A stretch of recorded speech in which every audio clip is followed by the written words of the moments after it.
Welcome back to part 2 of sharing our experiences and stories. And I want to start with the game exercise. Now, we love the game exercise. It's always a positive hit with anybody that we have used it with. And it's also, we've always gotten positive feedback from facilitators who have used it. I remember one time we actually used it with a graduate's leadership program at an institute, and the people who were in the modifying group came out of that whole experience with the real, true internal realization, we are innovative. Yes. And we've never been given credit for that, and I haven't given myself credit for it. And so there is that kind of self-awareness that sometimes comes out of this exercise. Now, I want to say in that situation, the director came to us the next morning. This was a 5-day course, and this was day 3, I believe, of the course. The director of that institute came to us the next morning, and he said, "What did you do yesterday?" We said, What? He said, "This bunch of people came to me with big smiles telling me, we're innovative. So the game really gives people, there's breakthroughs with the game. I'd like to add in that particular situation, sometime previously, maybe a year before, they had been given a test on creativity that rated them as being more creative or less creative. And it had done so much to damage these people in terms of their own self-awareness, those who were rated low on creativity, and that Their self-esteem about being creative, and that this innovation styles, the game exercise and everything around that, like lifted that weight. And they said, wait a minute, we are all creative. We just do it in different ways. It was such a lovely experience for us to see. One time we were doing the game exercise with engineers. We do lots of work with engineers, and it's always interesting. Yes. We were doing the game exercise with engineers, and there was a group of that was the exploring style, and they were strong exploring style. And it's interesting, we were watching them all along the way for the first 30 minutes out of the 45. They were just kind of pushing the materials around. They weren't really doing anything, and we were wondering. But they were talking a lot. They were talking a lot, and they were moving the materials kind of here and there, but, not in any organized fashion. But, in the end of the exercise, we want a demonstration of what is your game, and we weren't seeing anything that they could demonstrate. We were wondering, what are they going to do? When we gave them the 15-minute notice, they removed all the material from the table. They put it right back into the sack that it had come out of, and the table was totally blank. So now we're wondering, what are they really going to do? And they just grabbed a bunch of pieces of paper, and I'll tell you, in 15 minutes, they actually had a card game that could be played. So that was one thing that was really fun to watch. Again, the exploring styles, when they're especially strong with that particular preference, you never know what they're going to do. And it was such a contrast because with experimenting and modifying, they had all the materials out and working them and everything. And this group had the feedback of saying, there was just too much clutter, too much to distract us. Yes, exactly.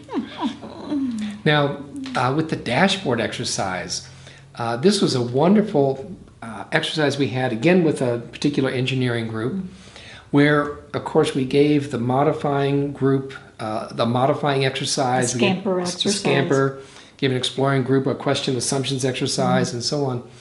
And the modifying group really broke through the stereotype of just modifying just has kind of normal incremental ideas. Just improve this little thing or change this other little thing. Really showed that they could actually do very, very unique thinking. And when they presented their particular dashboard, one of the things they had done was they had taken the car ignition and said that we're going to actually put it with a program. A sensor. That says if the sensor detects alcohol, it won't allow the car to start. They The modifying group was just the star of the day Yes. with all of the unique ideas that they had. Again, they were simple ideas like that one, Yep. a sensor to sense if you've been drinking alcohol.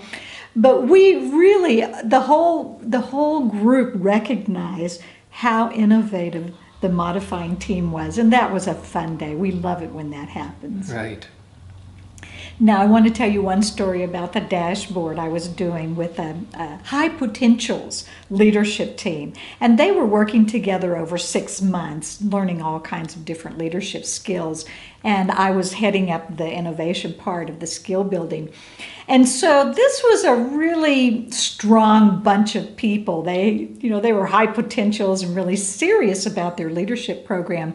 So we went to do the dashboard, and I noticed that the visioning style group, the exploring style group, they were just working away, having a great time.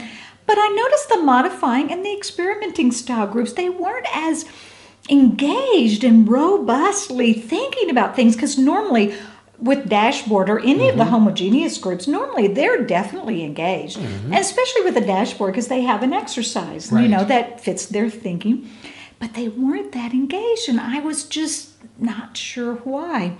We reported out, and when they reported out their dashboards, they weren't that great, whereas normally every style has a really good dashboard and uniqueness about their dashboard. But they weren't very strong, and it didn't match with my experience of other things that we had done throughout the day. Also, I had observed them with some strategy training. It wasn't matching. It wasn't until that evening that I realized I had mixed up the modifying exercise with the experimenting. And you give it to the other I group? gave them to the other group. So I had completely given those two groups the wrong exercises. Oh my gosh. And that was truly why they were struggling, because they weren't in their element. They weren't using the exercise that would most stimulate their innovative thinking and that would most help them. So what happened really is that both of the teams got bogged down in the details. Those who were modifying got bogged down in all the analysis that experimenting exercise has you do, and the experimenting, they got bogged down with Scamper and all the different details of that. It's interesting because what's happening there is that they got bogged down with, in a sense, the wrong kinds of details or the wrong Right. thinking to apply the details. The wrong thinking. Reminds me of a conference that I ran with a colleague one time where it was at a conference, and we wanted him to demonstrate using all 4 innovation styles. So we gave them a very broad topic. We said, okay, go to work. Well, the visioning went right to work. The exploring group went right to work. The experimenting somewhat. The modifying just kind of sat there and didn't know what to do. And went over there, and they finally said, well, we don't understand enough about the problem. Meaning we don't have enough details to begin to work with. So again, that failure of that exercise, or at least for them, was my deficiency, not the group's, in terms of their ability to think innovatively. I was observing this. It was in the early days of my learning to be a facilitator of the styles, and I was observing it. It was a great experience for me to observe. The exploring style, they had lots of ideas just all over the place. Visioning, they had some ideas. Again, not quite as many as exploring, but they were a little bit further long term. The experimenting style, they had no ideas, but they had stories to tell. Well, one time we did this in the past, and this is how we went about doing it. They completely demonstrated the experimenting style. We collected this information, we pilot tested this. It was perfect, but they had no new ideas for the particular assignment that they had. And then the modifying style group had no new ideas. And so, again, it was the facilitator deficiency. They hadn't given them any data, facts, analysis to stimulate. And as I have talked about in other videos, I could relate to that in my workshops. So I got to learn a lot. I think, we've talked about another humbling exercise that we did with one company. Would you like to share that story? Yes. There was a company that we were doing 3 one-day workshops. They wanted to reach about 75 people with the innovative thinking and the styles. And so as we were designing the workshop, Williams' exploring style came out, which it does a lot. And he said, He said, let's do an idea generation right after lunch, and let's put them into heterogeneous groups, diverse style groups. And I remember saying, I don't think that's a good idea. And he said, yeah, let's try it. Let's try it. I haven't really tried this before, or if I have, it's been a long time ago. So let's try it. So I said, okay, we'll try it for the first workshop. If it bombs, then we won't do it for the second and the third. Well, it bombed as far as we're concerned. As it turned out, we had two very strong HR sponsors of those workshops. One of the HR sponsors was very strong exploring, and we actually did this on purpose. We matched her with a strong modifying. There were different people in the group, but the strongest modifying we put in her group because we had worked with her so much about the styles, we thought that she might be able to handle this. Right. Well, as it turned out, the two of them got into huge conflicts. There was another table of strong exploring modifying, I think, but there was another table that got into huge conflicts. William and I ended up spending our time, out of 4 groups, we ended up spending our time at these 2 groups literally refereeing them and keeping them from getting into a fight. And again, the deficiency for us was not laying enough groundwork of experience that they could really understand and appreciate the different styles in action. And in that case, not doing, say, a homogeneous group exercise first where that awareness could be deepened enough that when you put them into heterogeneous and say, now here's some skill building, you're going to be with people who think very differently from you, that they would have had the preparation for that. Right. So we got them there too quickly. So see, for years, we just naturally always started with the homogeneous groups. We just naturally did that. And so this gave us the experience of Why? why. Right. So. One of my favorite exercises is the granola bar exercise. And one time I was using it as the discovery exercise at the very beginning of a workshop before anybody had ever even heard a word about innovation styles. And I put people into those homogeneous or heterogeneous groups where you had one person for each style based on their assessment results. And I assigned people a particular role play. And one of the groups I put together in this workshop was the executive team. The others were other senior leaders in this particular firm. And the executive team, when they were doing this granola bar role play, stopped halfway through the exercise, raised their hands, all of them, and they said, Mr. Miller, come over here. I said, what? What's wrong? He says, we don't know how you did this, but this is exactly how our meetings go. And we wrestle and we tussle and we fight over different ideas, and we're doing the very same thing here in this exercise. And later, when they learned about the styles, it was so illuminating to them about how the styles shape the dynamics of their discussions as an executive team. And it was just wonderful to see it come alive and to have everybody get it just from this discovery with no teaching ahead of time.